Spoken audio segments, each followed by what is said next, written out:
আলহামদুলিল্লাহ আমাদের 10 বছরের কাগজ করা গাড়িটা বিক্রি হয়ে গেল। তো 8,000 কিলো চলা ছিল গাড়িটা, একদম নিউ কন্ডিশন। তো কোথায় বিক্রি করলাম এবং কত টাকা বিক্রি করলাম সব কিছু জানাবো ভিডিওর মাধ্যমে।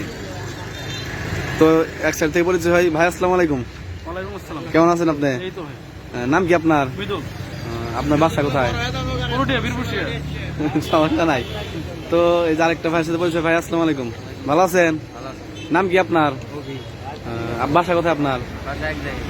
গাড়ি যে নিল সে আপনার কি হয়? আপন মামাতো ভাই। তো গাড়িটা মূলত এই বড় ভাই নিল। ভাই আসসালামু আলাইকুম, ভালো আছেন? আপনার নাম কি? চন্দন ভাই। তো গাড়িটা তো মূলত আপনি নিলেন। গাড়িটা আপনি চালাই দেখছেন? আপনি চালাই কি মজা হয়েছেন? কাগজপত্র সবকিছু বুঝে জানিছেন? কাগজপত্র সবকিছু বুঝাই দিচ্ছি, ইঞ্জিন নাম্বার, চেসিস নাম্বার সবকিছু মিলাই নিছেন। তো গাড়িটা আমার কাছ থেকে কত টাকা দিয়ে নিলেন? 1,75,000। তো 1,75,000 টাকায় আমরা একদম নিউ কন্ডিশন গাড়িটা বিক্রি করে দিলাম।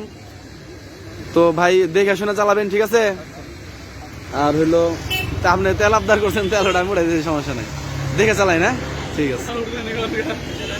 তো আমার দোকানের নাম গ্রাম বাংলা মোটরস, শামসুল হক কলেজ মোড়, এলেঙ্গা, টাঙ্গাইল। আর অনেক গাড়ি আছে, ডিসকভার 25 ওটাও বিক্রি হবে। তারপরে যে পালসার আছে, double disc, double channel ABS. তারপরে কোনটা? আর ওটা একটা সিঙ্গেল ভিডিও করে দিবনি।